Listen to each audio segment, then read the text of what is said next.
All right, everyone, welcome to our webinar today on why everything you know about success is mostly wrong.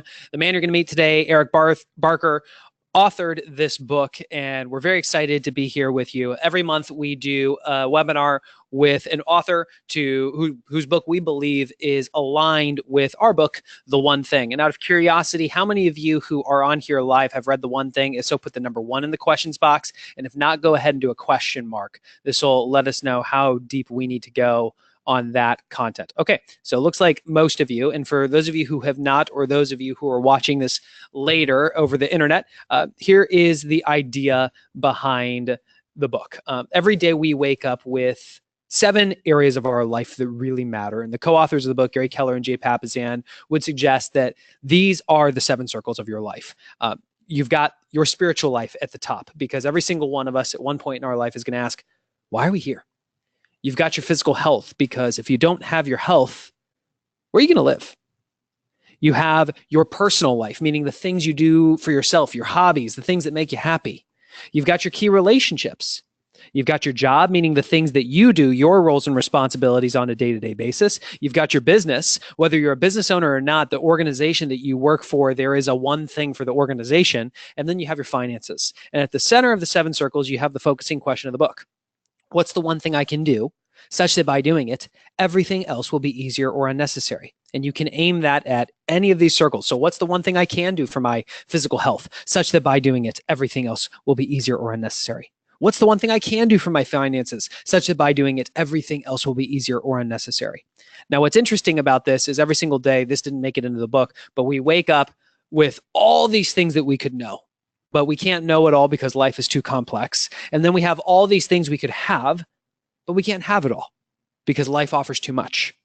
And then there's all these things that we could do, but we can't do it all because our time is limited.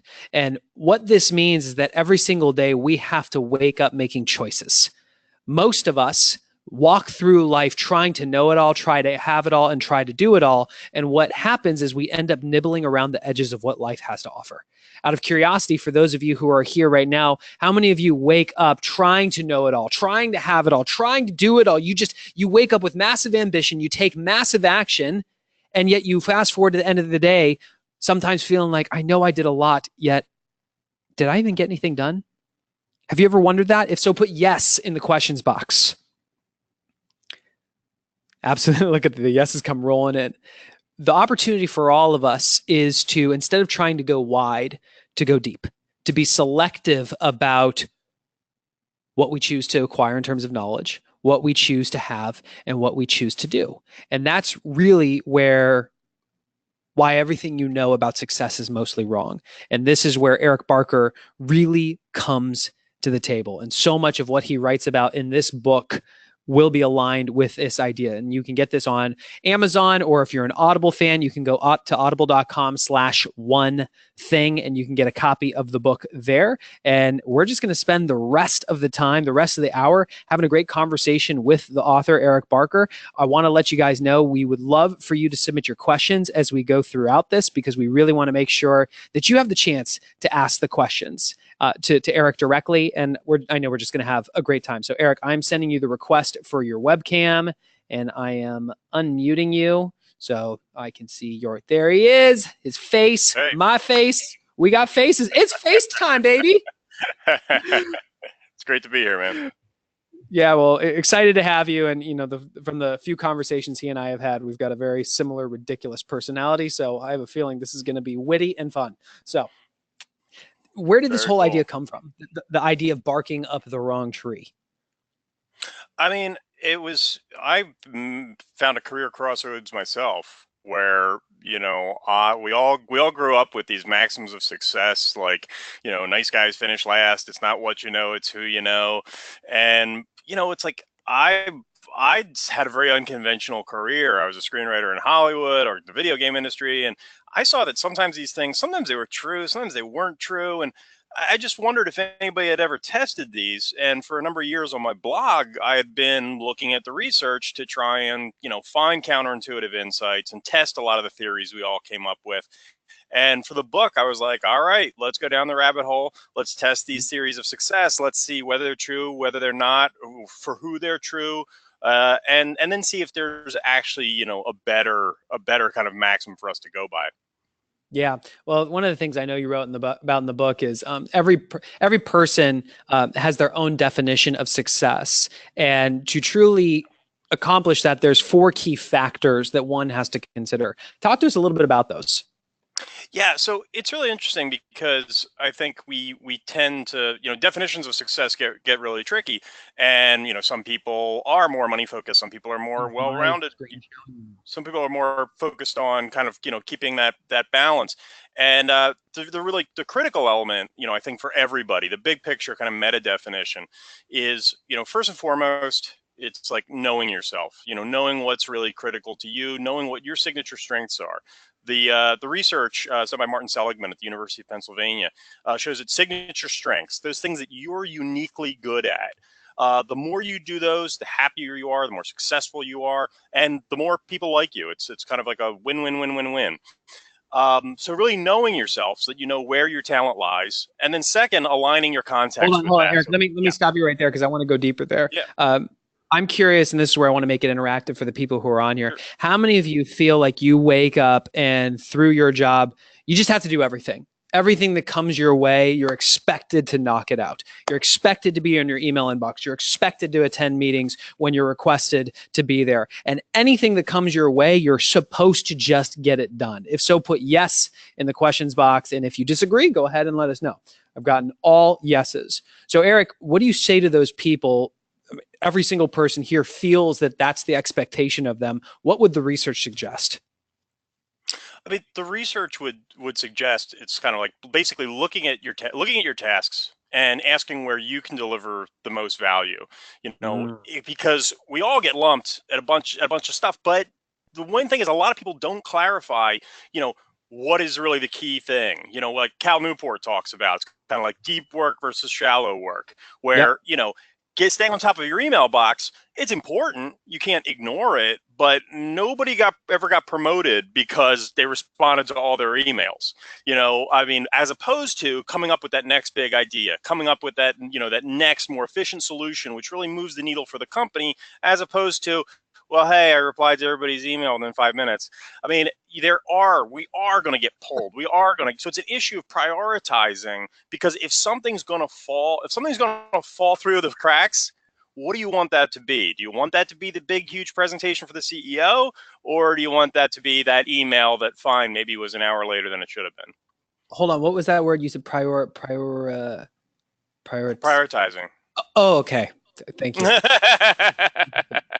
That's my new word of the day. I'm going to write that one down. No, well, I mean, get to it whenever. It's not first thing. Don't, it doesn't matter. I'm the type of guy, I like to wake up and check email and attend meetings and just do and respond to everybody else's requests. And then at the end of the day, hopefully squeeze time to do my one thing. Oh, well, that's the key is really being reactive. Don't have a plan or any priorities. Just deal with things on other people's timetable as they come. This is a well-worn path to failure. But yeah, so. Did I promise all of you some witty banter today? We're just getting warmed up. Okay, so that was the first thing. What's the second? Yeah. The second thing is the issue of is context. I mean, if you are fantastic with numbers and you're working in graphic design, you can be the most talented Excel jockey ever created. That your context is not aligned with your skill set, you're not going to experience great success and probably not great fulfillment. And so it's really that issue of knowing, it's kind of like, where are my strengths? And also, I will say another interesting point, Gautam Mukunda is a professor at Harvard Business School, also talks about something called intensifiers, which is basically qualities which on average are negative, but in the right context are positive. So in other words, if somebody tells you that you're argumentative, that's generally not a compliment, and it's probably really bad for your interpersonal relationships. However, should you choose to go into the field of litigation, it might be a strength. Somebody might tell you you're stubborn, not a compliment. If you're an entrepreneur, stubbornness is pretty much essential. So again, even your negatives, if you know yourself well enough to say, these are my weaknesses, you can find a context where those might actually be positives. So So I'm what was it? Go ahead. I'm curious about this because how many people who are watching this live do you feel like you have a good understanding of who you are as a person, and you feel like you can confidently assess if you have the right context, if it's aligned with your environment? I know prior to coming and working with Gary and Jay for me, I knew what my strengths were, I knew what my weaknesses were, but I found hard time identifying where the right fit was in terms of environment and profession, Eric. What do you, what do you have to say for that?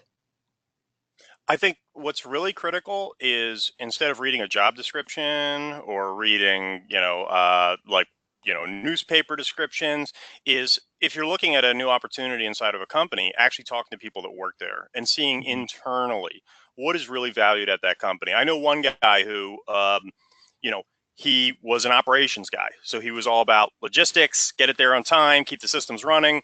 Yeah. And he was getting his MBA and got a internship that everybody was envious of. He got an internship at Apple and he was miserable because he's an operations guy and Apple's not an operations company.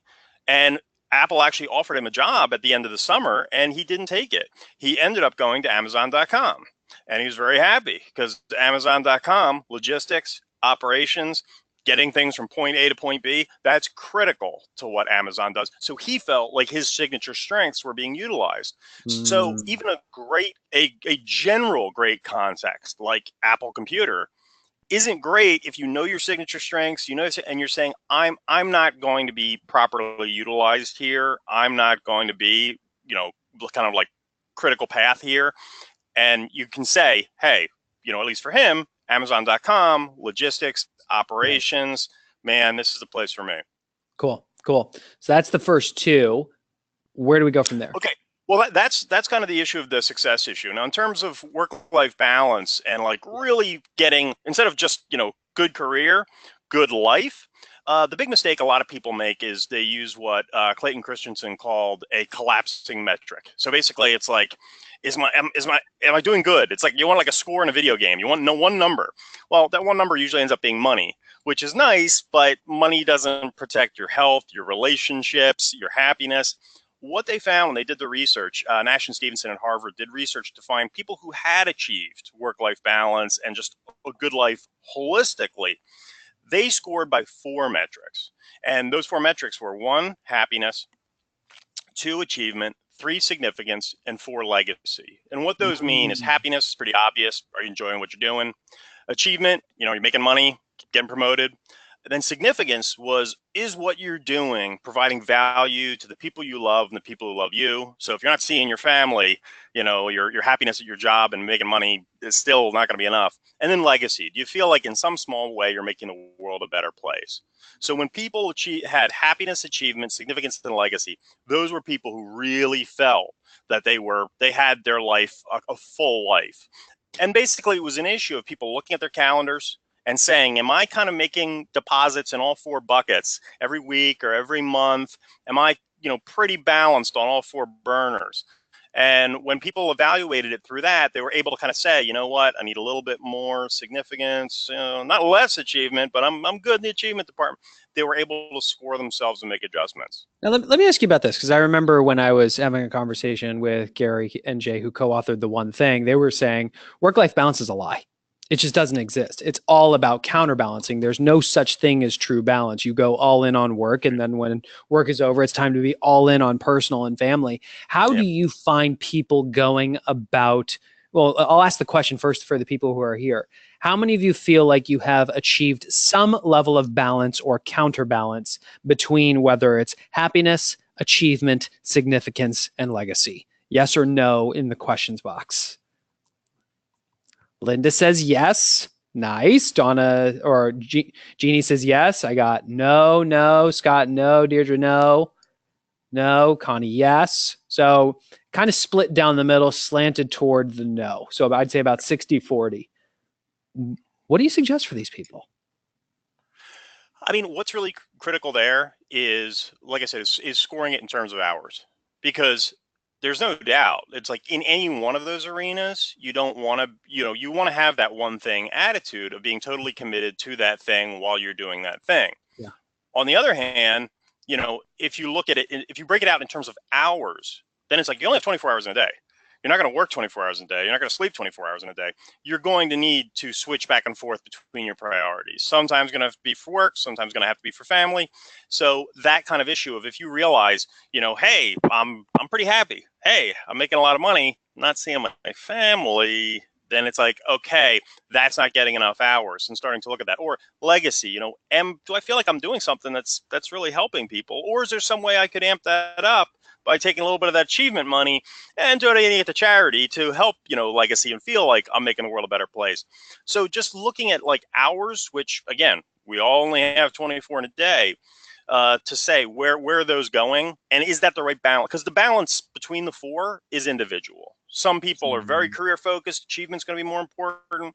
Other people aren't as big in their career. They want happiness or they want significance to be a bigger part. And it's tweaking. So in the same way you're saying counterbalancing, it is that issue of it's more like a boat tic-tacking. It's not a straight line. Sometimes you have to go a little bit more to family. Sometimes you have to go a little bit more to career. Can I turn the tables on you? Sure. How has that looked like in your life? Where were you before you did the research on this, the breakdown between happiness, achievement, significance, legacy, and what shifts did you start to make? Oh, believe me, this book is definitely written as a collection of the research and the findings. It is not a personal memoir. There is no doubt. That way I don't feel like a hypocrite, because I was writing the work-life balance chapter, talking about this balance, and desperately trying to meet a deadline, and sitting there saying to myself, wow, I don't have these four. I need to. So I was kind of learning as I was writing. I present myself as the perfect poor case study. So I actually made a lot more changes in terms of specifically setting hard times on, rather than saying, hey, I'm going to see my friends whenever. It became, no, I'm going to make a weekly time to hang out with my buddy Nick. I'm going to take a weekly time to spend some time with my buddy Jason and his friend, and actually saying these are going to be in the calendar, because doing that, all of a sudden it shifts the default, where now this is going to happen unless you make it not, as opposed to kind of sort of get around to it. So I definitely implemented some of these changes, because the process of writing a book, can be can definitely push one to extremes. Well, I just heard two things. One, did you say that by putting something on your calendar, it's more likely to happen? Oh, I mean, absolutely. It's like once you're switching the default to like it, kind of maybe to you're making a commitment to yourself, all of a sudden when somebody says, hey, when are you available? Instead of having this nebulous time when I'm supposed to see friends or see family, if you can look and you can say, you know what, I blocked out 7 p.m. on Monday. You know what, maybe we should do that at 7 p.m. on Tuesday. Having that default, defaults are hugely powerful. You look at like, Thaler's work on nudges and stuff like that. Having that default where it's like, no, that time is protected. That time is designated for something. And also having it involve other people. Now you've got accountability, because now you got somebody else that you have to, what do you mean you're canceling on me? That makes it a lot trickier. It's like a gym buddy, except for your social life. And, Right.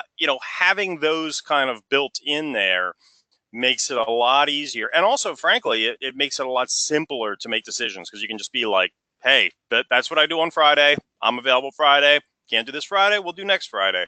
Yeah. But it makes you much more clear cut. So here's the question for the audience, and obviously I'm being kind of cheeky here. We talk a lot about time blocking and how important it is, how it really is the one thing. My question for the people who are on here live, do you feel like you are time blocking your most important activities? Yes or no in the questions box. And this is just some very gentle, loving accountability. Ah, look at that. Okay. So mostly yeses. I got some no's. I got some sometimes. So here's a coaching question for those of you who are on here live. What's the one thing you're not time blocking? That if you started time blocking immediately, would either help you be happier, feel like you're achieving more, feel like you have more significance, or feel like you're leaving a greater legacy? What would that one thing be that you're not time blocking, that if you started time blocking would make any one of those four easier or unnecessary? Share that with us. Here we go. So we got Derek says lead gen. Tasha says friend, social time. Christina says exercise. Derek says morning ritual, social time with friends. Signif says Donna, because we're on a half word basis. Love you, Donna. I do time blocking, but I don't always do it when it's on the calendar. Okay. Time to learn. Good one, Becky. Lead gen, exercise. Very cool. So here's my question for those of you who submitted an answer. What's stopping you from doing it? What's stopping you? Go ahead and share that answer with us in the questions box. Becky says nothing. Me. Myself. Okay. Well, I appreciate the accountability. Find time to make the schedule. So interesting. Find time to make time. Okay.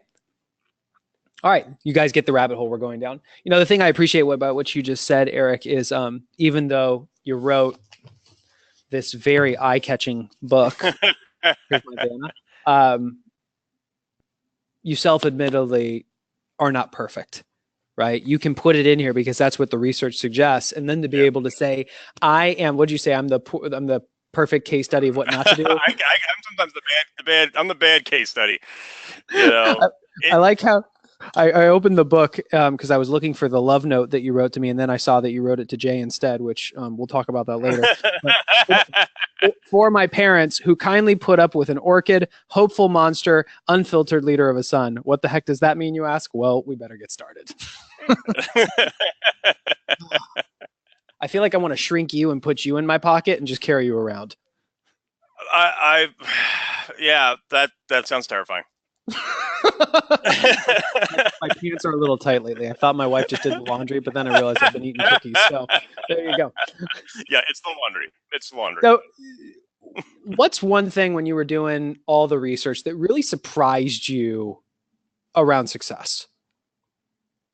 I mean, one of the critical things I think that surprised me and surprised a lot of the readers was the fact that valedictorians, don't usually become the most successful people. Now, don't get me wrong; they do well. They do very well. They do better than average.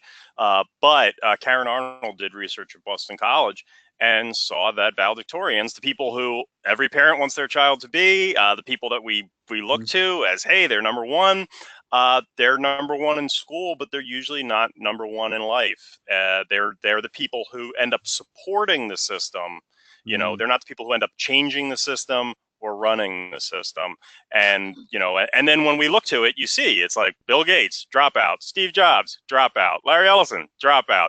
It's like we start to see those things, and it's, it can kind of surprise us, but it was pretty clear that basically the people who become valedictorians, it's usually tied to the personality trait of conscientiousness. They're good at following rules. And school has very, very clear rules. You know what you have to do. There's no entrepreneur in high school.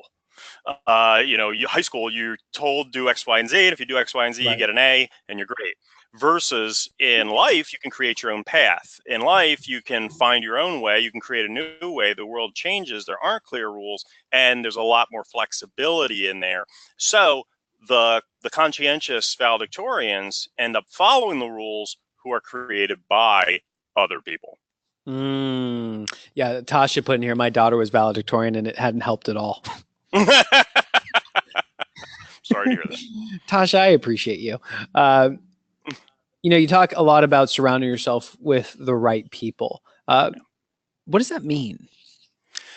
I mean, it can mean different things for different people. Again, on one hand, if you're ambitious, driven achiever type, hey, surrounding yourself with other ambitious, driven achiever types can push you forward. You can share tips with one another. You can help each other out. On the other hand, if you're somebody who career is not first, it's important, then, maybe you want to surround yourself with people relaxing. Or maybe you're a driven, career ambitious type, and in your personal life, you need a break and you don't want to be thinking about that stuff. What's critical, though, is just to realize that we usually hear peer pressure and we think, negative things, and we think children. or high school students. And the truth Mhm. is, peer pressure affects us our entire life, whether we realize it or not. Mhm. Context, I mean, one of the biggest findings, Dan Ariely, professor at Duke, told me, he said, one of the biggest meta findings in social psychology research over the past 50 years has just been the dramatic amount that our context affects us. And that includes people. You will become more like the people you're surrounded by. And that's for good and for bad. So Mhm. we have to be careful. We have to be choosy. What did your mom always tell you? Don't hang out with those kids. Why can't you hang out with the kids getting A's? Is that kind of thing. And actually, it's true throughout our entire lives. And so being picky about who you spend time with, it's going to affect you. And the most insidious thing about it, if you pick wrong, is that you're not even going to realize it. Yeah, yeah. Well, everybody who's been following the One Thing podcast from the beginning knows how that Jim Rohn quote that you're the average of the five people you spend the most time with has impacted my life, and we can't preach it enough. So I love it. What's your opinion on failure? I mean, failure is one of those things where I one of the chapters I looked at the research on Batman, and yes, there is scientific research on Batman, which is one of the reasons I love science. But anyway, basically, they said, everybody thinks a lot about. It's like, oh my God, what would it take to become Batman? Well, this Rubber one suit. researcher, E. Paul Zare, I mean, $1 billion helps. But one of the things is people think about how do you become Batman, but the truth is the question a lot of people don't ask is how do you stay Batman? And the issue is if you're a boxer or a mixed martial artist and you have a record of 30-1, that's awesome. You are amazing. If you're Batman, you're dead. Batman has to be perfect all the time. He can't lose a fight ever. So they did the research and they said basically, if we look at comparable athletes, so boxers, mixed martial artists, running backs in the NFL, how long could they be perfect? How long could they not fail? How long could they be number one and not suffer a career-ending injury? And the answer was 3 years. That's the max. So basically, if you think you're going to be perfect, if you think you're going to experience no failure in any way, and you are awesome, you are 3 years, you can't be perfect. You can't be. And we learn a lot from failure. So the truth is, the best answer is I looked at some of the research and work done by Peter Sims, where it's about little bets, where the issue of trying things in a restricted way, you're only going to invest so much time, so much energy, so much money initially. You're going to take a little bet, give something a shot. And if you fail, it doesn't matter. You're not going to lose much, as opposed to jumping in with both feet and then it doesn't work out and now it's really hard. Trying Mm. new things, giving yourself new opportunities. If you fail, it's not going to hurt you, but it could open up that next career opportunity, that next great hobby, that next great relationship. So we can utilize failure in a very measured, strategic fashion to actually improve our lives in many ways by using little bets. Yeah, and I want to remind the people who are on here live, I really want to make this interactive for you. So if at any point in time, if we've covered something where you have had a question, go ahead and share it with us in the questions box because we're filtering through them, and I want to be able to throw your questions to Eric as well because I'm not the only one who's gonna try to throw witty things his way. So we'll go down that pipe. Eric, when you look at down that idea that failure is important because that's where you learn, right? It's the idea of failing your way forward. What's been some of your biggest failures where you, and what was the thing that you discovered about yourself out of that? I was a screenwriter in Hollywood for about 10 years, and I had some good success. I wrote for Walt Disney Pictures, I wrote for 20th Century Fox, but I realized that I was very, very focused on the writing. And Hollywood is a town that's very, very focused on the networking. And so I was able to do well on the writing side, but I wasn't creating enough opportunities for myself because the networking side of things was not a strength for me. And frankly, that's not where I wanted to devote most of my energy. So, in terms of that, know thyself, find the right context, it wasn't perfect for me, but I still knew my strengths were, writing. So, in the end, blogging, now the book And that provided me with an opportunity to not have to focus as much on the Hollywood whining and dining, schmoozing type networking element, which was not my strength, not my interest. I was able to keep the part that was one of my signature strengths, and one of my intensifiers, which would be extreme introversion, and being able to use those and find a better context to leverage those signature strengths and to produce a way in which I could be, successful, but also much happier. Let's dive in there because I'm sure there's, and we asked earlier, there's plenty of people, they know what their strengths are and the context is off, right? They're not in the right environment where it's in alignment, it's in harmony. What questions did you ask yourself that helped you discover what doors you could open so that there was that alignment?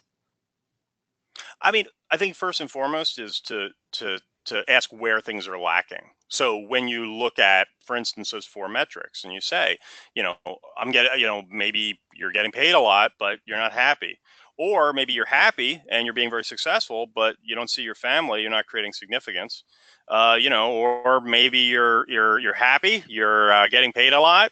You do get some time with your family, but you work for an evil dictator, and you're not providing legacy. I mean, to ask yourself, where is it lacking? How could I adjust that in my current company, but a different role, with my current role in a different company? What would it take to really address the problem I have? And then past that, there might be a bigger issue, because some people do end up going back to school, getting a degree, getting a certification, or leveraging, more skills like social skills or whatever in terms of business development. Maybe they're doing sales, So to ask yourself, it's kind of like, how can I leverage these things differently? And like we were talking about earlier, little bets to be able to say, hey, you know what? I don't know anything about this other arena. Let me take a class. Let me read a book. Let me call up a few people who I know who are in that field, because it sounds like something might be interesting to me. Nice. Making that next step, which a lot of people don't do. They just speculate, jump in with both feet. It doesn't work out, and now they have to extract themselves from a difficult situation, as opposed to just kind of dipping your toe in the water, testing it, and then in a measured way, increasing your investment to the point where you realize a very clear yes or no, is this for me, without risking too much. Yeah, well, it's, as you were saying that, I was having a conversation with myself about some of my past careers and what Right. I was doing, and going, all right, well, how happy was I? And some of them vary, some of them ain't not at all. How much was I really achieving? What type of significance was I having? What type of legacy was I leaving? And this has really been the first opportunity where I feel like I actually have all 4. And no wonder why I'm here. I was going to say, please don't have an existential crisis right now. I won't. We're on I won't. camera. Please. I only break down in tears on podcasts. Oh, okay. That's good. People can only hear you whimper. You don't want to see the tears. I'm a hideous crier. It's not good. It's not, Well, just angry cry. okay. Tasha says that was laughter, I promise. there you go. Tasha says, do you look for little bets or do you let them find you? Oh, I look for them. The find you thing. That'll happen. It's I mean, your things will come your way. That's going to happen one way or the other. You need to seek them out, because everybody has some amount of serendipity in their life. But if you're not actively seeking them, then again, it's completely determined by the world. It's completely determined by your context. Versus you saying, "Hey, I'm going to give this a shot." That's something that works out really wonderfully, because then instead of having something bouncing around in your head, wondering about it, you can get an answer. You can just say, no, I was not meant to be a yoga teacher. You can actually get some clarity. And not only that, you also, even if a little bet doesn't work out, you still usually learn something about yourself. You might realize, hey, I'm not going to be a yoga teacher, but I really like teaching. And I then really you can like take the another. pants. The pants are Yeah, great. exactly. I just like sweating. I mean, if you do learn something, that next little bit, it's like card counting. That next little bit, you've got an edge now. because I want it to be in the teaching arena, but I don't know where. Okay. And you can start to get closer and closer with each iteration. Yeah, well, I remember I had a conversation with Brendan Burchard about a year ago, and he said something, and I'm paraphrasing, along the lines of when opportunity comes knocking, it's work that answers the door. So, the people who are like sitting on their couch in lotus position being like, I'm just going to get lucky. It's just going to fall in my lap. Yes, you will get some things to fall in your lap. And if you want more things to fall in your lap, you got to be willing to work. Lucky and lazy share a lot of letters in common. When you think about it, I mean, when people say like, I just want it to happen. It's like that's kind of like, that's basically to me. It's like I just want it to happen, and I want someone else to do it. That's nice. I love that. Speaking of lucky and lazy, you have this idea of you talk about how stories and limits are the concept of grit and quit. What does that all mean? I mean, we're hearing so much. Grit is really having its moment in the sun now. We're hearing so much about it, and there are a few things that really do promote grit. But I take that chapter of the book and I actually cleave it in half, because I think that talking about quit is just as important as talking about grit. And without quit, we can't have grit. And I think that's really something you touch on with the one thing issue, with that issue of focus, because everybody likes to say don't be a quitter, and it's like that's the most ridiculous thing I ever heard. Everybody's a quitter, and you should be a quitter, not in everything, but if I didn't quit anything, I would still be playing with Transformers. I'd still be in T-ball. I'd still be watching cartoons. We all quit things. It's an issue of strategic quitting. Are you quitting the right things in order to make time? We only have 24 hours in a day. If you just keep adding new things and never quit anything, you're not going to have any time left. So it's strategic quitting, where much like the little bets type theory, where you're saying, I'm going to try something, what is not moving the needle on what's important to you? If you think about what are my signature strengths, what's the right context? What are the 4 things in terms of happiness, achievements, significance, and legacy? What is all aligned with that? I want to give that more time. I've only got 24 hours in a day. I want to give that thing more time. Guess where that time's coming from? Something else. It's the economic principle of opportunity cost. Time, you don't make time. You reallocate it, but you don't make time. You prioritize things. So just that issue of we have to quit things. Now, that said, grit, there's 3 big things that really do make us grittier, that the research supports. And that is number 1, optimistic thinking. If, it's pretty intuitive. If you don't think you're going to be able to do it, then you won't, versus if you do, you'll continue. If I think I'm going to keep winning, I'll stay at the table in Vegas. Second thing is stories. Is we have a belief about ourselves. I am the kind of person who. And when you have that really innate belief about yourself, you do follow through, because identity is a really strong issue. And the third is games. Is when something's fun, what's the difference between Tetris and doing your taxes? Both of them are they're almost puzzle based. One is the most horrible, awful thing which we hate doing, and the other is addictive. It's addictive. It's like that game structure is really critical. So those are 3 things that really promote grit, but we need to be thinking about quitting, in terms of little bets, in terms of opportunity cost, to make time for what's important. So I heard positive thinking, I heard stories, and I heard games, right? Yeah. Those are really critical.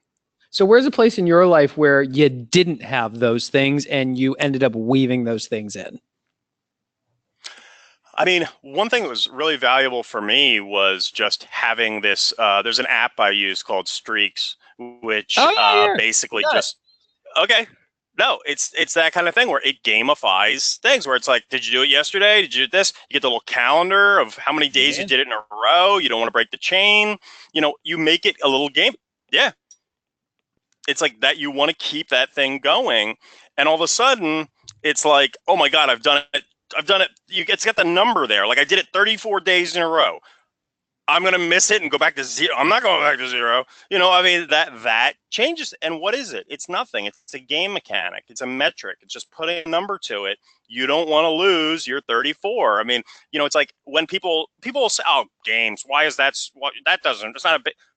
Have you heard people talk about fantasy football? Have you heard people talk about frequent flyer miles? I'm not losing my platinum status. I mean, people are really, and that's all it is that score, that number, that ranking. And if you can create that for yourself, it's very motivating. You just gave me an idea. Must play fantasy football. I was addicted to fantasy football, and I had to quit fantasy football 3 years ago because I started looking at I was investing at least an hour a day, listening to podcasts, looking at my roster to win like $500. And I looked at how many hours, if I had reallocated those into building our business, what that would have looked like, or into my family. It was when you say yes to one thing, you actually say no to everything else. So that was a powerful lesson for me. Eric, it looks like your camera might have frozen up. You still with me? Here we go. You back? You there? You can hear me? Eric? Hey, everybody who's watching this right now, if you can hear me, please go ahead and if you can hear me and see me, please put yes in the chat box. Cody and Hayden on the production side for the podcast on the back end, cut this section out. For everybody who's listening, this is going to be a podcast episode later, and now you get to hear how I talk to my producer. So cut out that section right there, and we'll cut right back in. As I'm looking at this, positive thinking, stories, and games, I remember when I was in my medical sales job, and I found myself really unsatisfied and unhappy. I remember a mentor of mine challenging me. First and foremost, he asked me why I was hating on my stepping stone. And I said, what are you talking about? He said, do you think that this is the end all be all in your career? And I said, no. He said, and do you think to get to that next level or the level after that, do you think that this would serve you? I said, absolutely. He said, great. So how can you appreciate this as a stepping stone, knowing it's not the final destination and it's absolutely required to get you to where you want to go? That was the positive thinking side of it. And then telling myself that story, he told me a story about he turned it around, and I was like all inspired, and it was like a rocky moment for me. I was like, oh, I'm going to do it. Yeah. And then turning it into a game, he challenged me. He said, what would you have to do with your time so that you could double your income working half the hours? Yeah. And asking me that type of a question completely transformed how I showed up my territory. I started making more, and then I met Jay. Wow. And here we are today. No, I mean, that's the critical thing. One of the stories I tell in the book is my friend James Waters, who became a Navy SEAL platoon commander, and just going through, that whole issue of, optimism. You can't be pessimistic. You can be pessimistic during buds trying to get through, Navy SEAL training. That story he told himself about, where was what he needed to do. It wasn't a time to be questioning who you are. This is, like you said, that stepping stone. He's got to get through this vetting process, and then it's like past that, it's like he explicitly, without looking at the research, he explicitly said to me, he's like, I made it a game. He's like, I made it, just get through today, I got through 6 days and I get through 7. It was just like making it a game.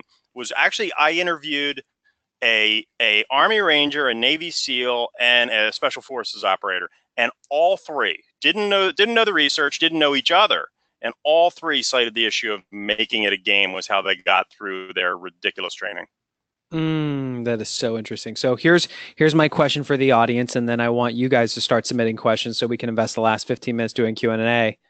Where's one area of your life that you're unhappy, you're unfulfilled, and you find yourself going down this very dark, dangerous rabbit hole? And if you could turn it into a game, would make everything else easier or unnecessary. What's that one area for you? Go ahead and share that with us in the questions box, and then please start submitting some of those questions because I want to make sure that we ask Eric your questions. And yes, this will be, we are recording this. This will go up on theonething.com/webinar, so you can watch the whole thing. It's also going to be available as a podcast on the One Thing podcast. You're welcome, Joan. And if you watch this on video, you can see the awesome edge lighting I'm getting from the sun coming in the window now. I've got some coming in over there as well. It's really these golden tones are really working for me. Yeah, and I thought you were just glowing. So I mean, well, I'm pregnant. You and my assistant's even getting it up over there now. I'm revealing that for the first time. For the first time here on this, I'm revealing, yes, I'm pregnant. So for the one time you're revealing it is on the one thing. I love it. Big things happening here. Becky says where she is, it's dark and full of snow and no sun, so we should be lucky. Yeah, I love it. Eric, what's one question that we haven't asked you that we should ask you? I mean, I think something that's really interesting is the networking section of the book, because, you know, like I said, I'm very introverted. And that's one of the reasons why, you know, Hollywood did not click well for me. And I think it's something that a lot of people are resistant to, or just don't think they're good at. And it is amazing. Like introverts and extroverts both, if you look at the research, both have their kind of superpowers. But, you know, a network is something that benefits everybody. And you look at the research, it's amazing how much it benefits to have those relationships in the right places. I even took it to extremes, and I looked at the research on drug dealers. And yes, drug dealers with larger networks are more successful financially and less likely to be incarcerated. So networks benefit everyone, legal or illegal. And what I also found is that there are some really simple, easy, not stressful, not slimy ways to improve your network. And first and foremost, was rather than connecting, is reconnecting. There's a lot of people in your Facebook friends list, in your contact list on your smartphone, in your LinkedIn contacts, who are in a position to help you, or who have friends who are in a position to help you, who you just haven't talked to in a year, 2 years, 3 years. So rather than having to reach out, you know, and shake hands, give business cards to somebody you don't know, it's awkward. These are people you're already friends with. You already know each other. You just need to reconnect. A second thing, because a lot of people say, "Oh, I love the network and I'm extroverted, but I just don't have the time." Well, for those people, what's really critical is Brian Uzi and Sharon Dunlap did research about super connectors, and those are people where if you look in your smartphone, you're going to see that a disproportionate number of your friends were introduced to you by a small number of people. There are these people who are the hubs of the network, and if you only have a limited amount of time to network, those are the people you want to focus on, because they have created a disproportionate amount of the network you do have. If you go to them, you say, "Hey, I need help here," that's where your time is best invested. So that's my strength. I realized that I was a super connector early on, and that's ultimately how I ended up in relationship with Jay, because after I interviewed him for my first podcast, The Mentee, I asked where he needed help. And he said, we want to sell more books. So I got him, I introduced him to some of the top podcasters in the world and got him on the show. And I asked him, where do you need help?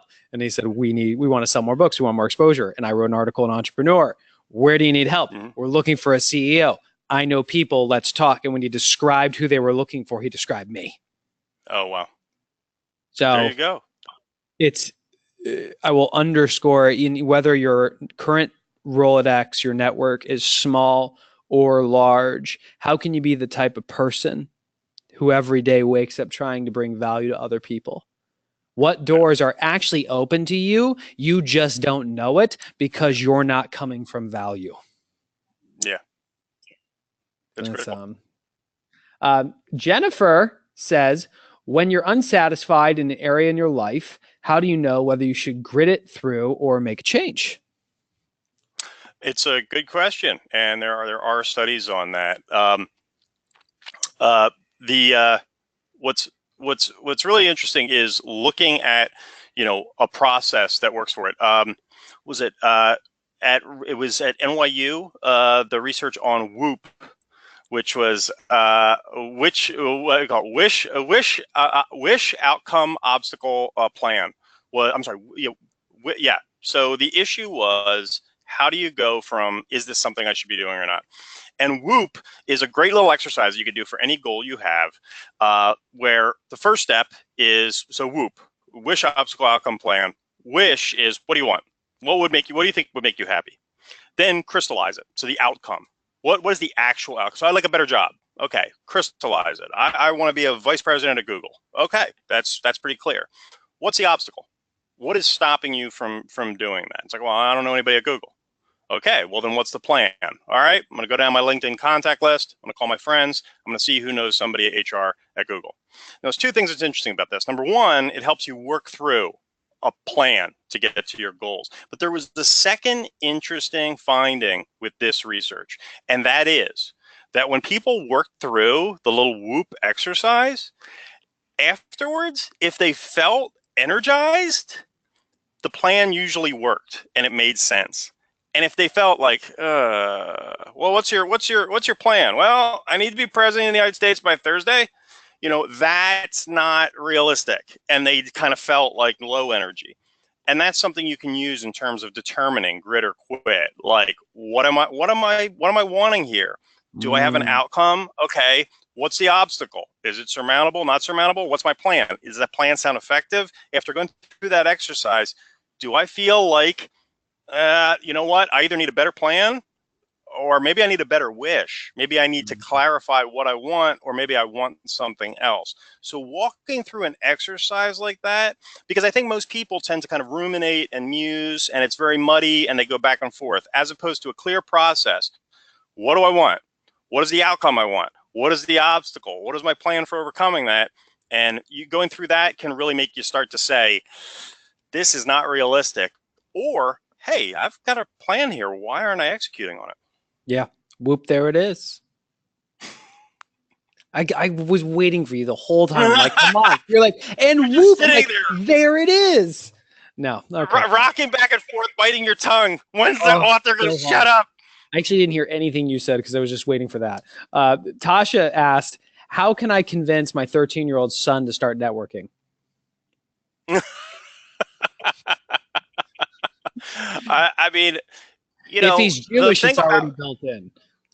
I mean, it's like the I don't know for what kind of networking what he needs to be doing, but what's really interesting is when you look through all the research on networking and what makes people feel awkward, what works, what doesn't work, what you basically find is that your brain doesn't know the difference between friends and contacts. The same things that help you become friends with people are the same people that bond you together as contacts. And the more authentic, the more friendship oriented it is versus transactional, the more it's going to last, the more you're going to like each other, the more authentic it's going to be, because in the end, contacts aren't going to help you move a body at 3 o'clock in the morning. That's the difference. It's like people you're really going to rely on. So it's about friendship, and that's what you often find is that people with the best networks, they're usually people they're friendly with. That's the people who they spend time with. It's not this artificial thing. I lost your face, by the way. All of a sudden, your camera went away. Let me send you. Okay. I'm sending you the webcam request again. Tasha, I would ask you the question, because ultimately you can't make anybody do anything, right? It's about helping them get what they want. What does your son want? Do you know what he really wants over the next period of his life? And what questions can you ask him that would allow him to self-discover that having the right type of network would actually benefit him? So I would encourage you to go down that path. I'm looking through questions. What other questions do you guys have as the audience? Because we're going to ask a few more and then we will wrap it up. Eric, what's one thing that you haven't talked about that you think we have to share before we wrap it up today? One of the other chapters of the book, I talk about the issue of self-confidence, because everybody, one of the big topics is always confidence. And in general, it's a rather one-sided debate. I don't hear a lot of people running around asking how to be less confident. You don't see a lot of books written on how to reduce your confidence. But the truth is that, confidence is a double-edged sword, because at one extreme, it leads to hubris, arrogance. You could turn into, a real jerk. People are overconfident, and people who are overconfident don't learn as well. The research shows, because they think they know everything. So confidence in and of itself does not scale infinitely. Like, more confidence is, more money is better. But on the flip side, it's like nobody wants to be utterly unconfident. But the benefits of humility are you're able to learn, you get along better with people. So it's actually a tricky thing until you realize that the self-confidence paradigm is actually kind of broken. The real issue is now some of the latest research actually aligns with stuff that people learned a couple thousand years ago. The Buddhist idea of self-compassion has been getting some scientific attention from Kristen Neff at the University of Texas at Austin. And she's found that self-compassion actually provides all the benefits of self-confidence without the negatives. And self-compassion is basically not, it, as opposed to blowing yourself up to insane proportions and then having your self-esteem crash when you can't live up to these ridiculous expectations, is accepting that you're human, accepting you're going to make mistakes, and speaking to yourself, in your head compassionately. Hey, I'm going to give it my best shot. Some people fear that having a compassionate attitude is going to steal their edge. They're not going to be as aggressive. But what those people forget is that it actually reduces the fear. So rather than, I need my edge in order to get out there and really achieve, well, when you're achieving, you're doing well, you don't want to lose. So you often end up self-handicapping so that you can keep your perfect title, as opposed to self-compassion. Once I know I'm human, I'm not afraid. And when I'm not afraid, I try more things. So there's a balancing effect there. And the other thing is, you're not miserable and having a coronary, every day, pushing yourself to slay a dragon to maintain your self-esteem. At the essence, what I'm hearing you say is when you're just focusing on confidence, it's almost a scarcity mindset because you have to win, versus self-compassion, which is more abundance, like accepting who you are and opening yourself up to what you can do. Absolutely. It's like giving things a shot, going out there and trying and realizing, hey, I might fail. That's okay. Like we were talking about earlier, that's how you learn, as opposed to having this Superman, impenetrable, invulnerable image of yourself, which is eventually going to crash. Eventually, you're not going to be able to keep up the facade. It keeps this, and you end up on this roller coaster of emotions. If I slay the dragon today, I'm awesome. Tomorrow I didn't. I suck. Awesome. Suck. Awesome. No, thank you. Right. Final question comes from Rebecca. Aside from your book, what's a must read? Oh, geez, there's a lot of great books out there. Too many. One I would definitely recommend that recently just came out is Dan Pink's When. Is all about the science of timing, basically the best time to do anything in your life. And it's exhaustively researched, really useful, and hits at so many different areas of life. Everything from when the best time of day to get work done, thinky work versus creative work, the best time of your life to get married. He covers, all the research, and it's a really interesting, it's almost like it's a very readable, very enjoyable reference book. Awesome. Well, Eric Barker, thank you so much. Folks, if you want to get a copy of Barking Up the Wrong Tree, you can go to Amazon. You can also go to audible.com/onething. This will be repurposed and will go out on the One Thing podcast, which you can subscribe to on your podcast player of choice. Within 24 hours, we'll send an email out containing a link to this so you can watch it again. It'll ultimately be posted on our website at theonething.com/webinars.